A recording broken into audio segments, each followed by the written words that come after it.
No filme Os Miseráveis, o iluminismo foi citado como um alimento intelectual na condução da Revolução Francesa.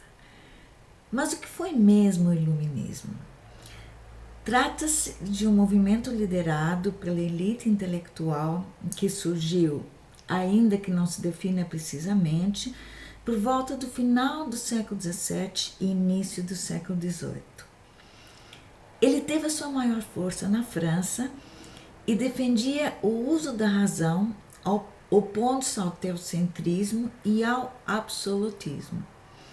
O iluminismo teve essa dominação porque os seus teóricos propunham esse pensamento como uma ferramenta capaz de transformar a sociedade e resgatá-la das trevas em que se vivia na Idade Média.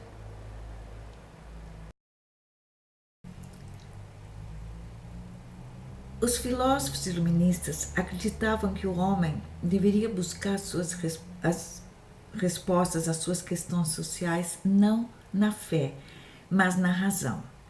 E embora a burguesia fosse a principal interessada nas ideias iluministas, pois as práticas mercantilistas davam ao governo o poder de interferir nos seus negócios, a burguesia tinha dinheiro, mas ela não tinha praticamente participação política.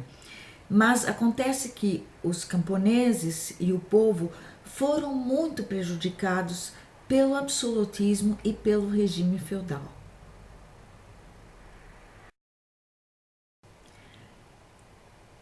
Em contraponto ao que se pode observar no subúrbio e nas ruas centrais de Paris, em Os Miseráveis, onde havia uma condição de extrema miséria e de insalubridade, o filme de hoje nos mostra a opulência e os gastos absurdos na corte do século XVIII. Eu estou falando de Maria Antonieta, um filme de 2006 dirigido por Sofia Coppola e baseado na biografia escrita por Stefan Zweig. Este filme se mostra um tanto quanto superficial, inclusive com relação às questões políticas e sociais, mas ele descreve com precisão os hábitos, os figurinos e os cenários na corte de Luís XVI. O filme começa com a mudança de Maria Antonieta da Áustria para a França para se casar com o Delfim Luís Augusto. Delfim era a denominação dada ao sucessor do rei na dinastia dos Bourbons. E esse casamento foi feito por questões políticas. O filme se passa quase todo no Palácio de Versalhes.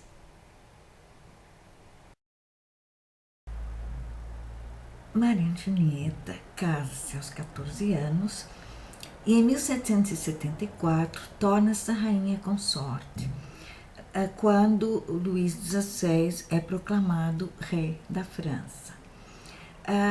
O filme nos mostra como ela era uma das principais responsáveis pelos extremos gastos na corte e também um dos motivos pelos quais ela era tão odiada pelo povo.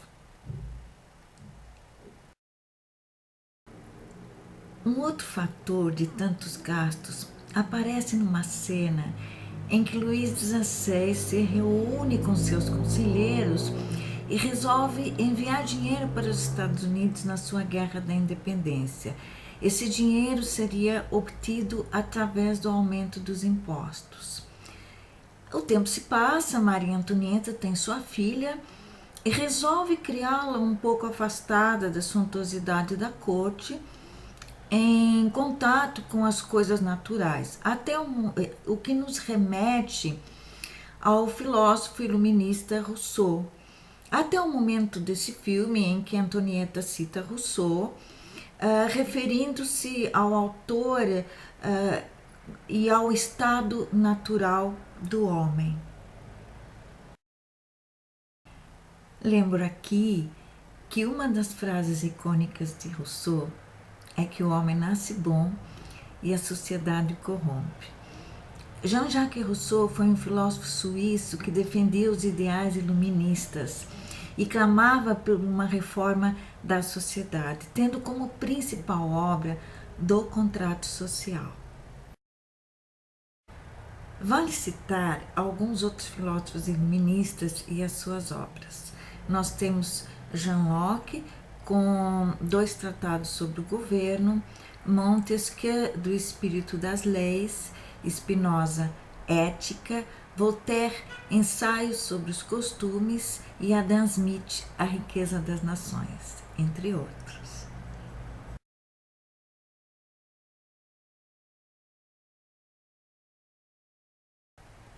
Como já falamos, o Iluminismo foi uma das principais inspirações da Revolução Francesa sobre o lema liberdade, igualdade e fraternidade.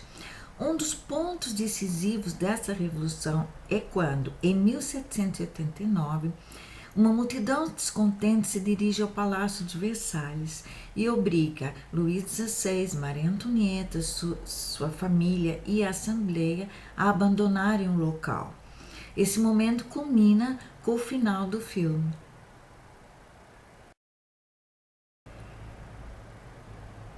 Luís XVI é deposto e a monarquia é abolida em 1792.